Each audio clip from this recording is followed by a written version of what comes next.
Perkenalkan, nama saya Ristiani. Di sini saya akan mempresentasikan materi tentang penerapan trias politika di Indonesia. Penerapan trias politika di Indonesia terbagi menjadi 3 lembaga, yaitu lembaga eksekutif, lembaga legislatif, dan lembaga yudikatif. Trias politika. Trias politika adalah sebuah konsep yang mengatur pembagian kekuasaan dalam sebuah negara.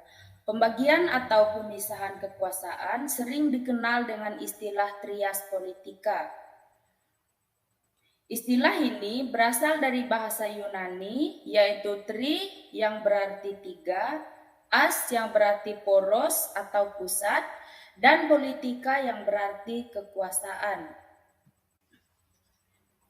Trias politika di Indonesia memiliki makna yang sama dengan trias politika secara umum, yaitu mengatur pembagian kekuasaan dalam sebuah negara menjadi 3 kekuasaan yang saling mandiri dan saling mengawasi satu sama lain, yaitu kekuasaan eksekutif, legislatif, dan yudikatif.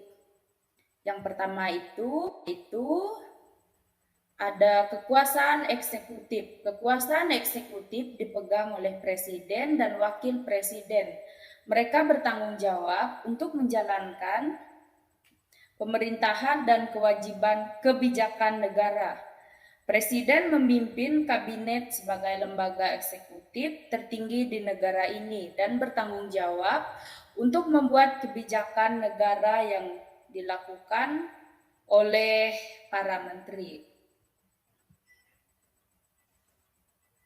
Yang ketiga ada lembaga legislatif. Kekuasaan legislatif merupakan salah satu cabang pemerintahan dalam sistem trias politika. Bersama dengan kekuasaan eksekutif dan kekuasaan yudikatif, kekuasaan legislatif bertanggung jawab untuk membuat undang-undang, mengawasi kebijakan pemerintah, dan menetapkan anggaran negara. Dan yang terakhir yaitu yudikatif. Kekuasaan yudikatif adalah kekuasaan yang berkewajiban mempertahankan undang-undang dan berhak memberikan peradilan kepada rakyatnya, atau sederhananya adalah kekuasaan kehakiman.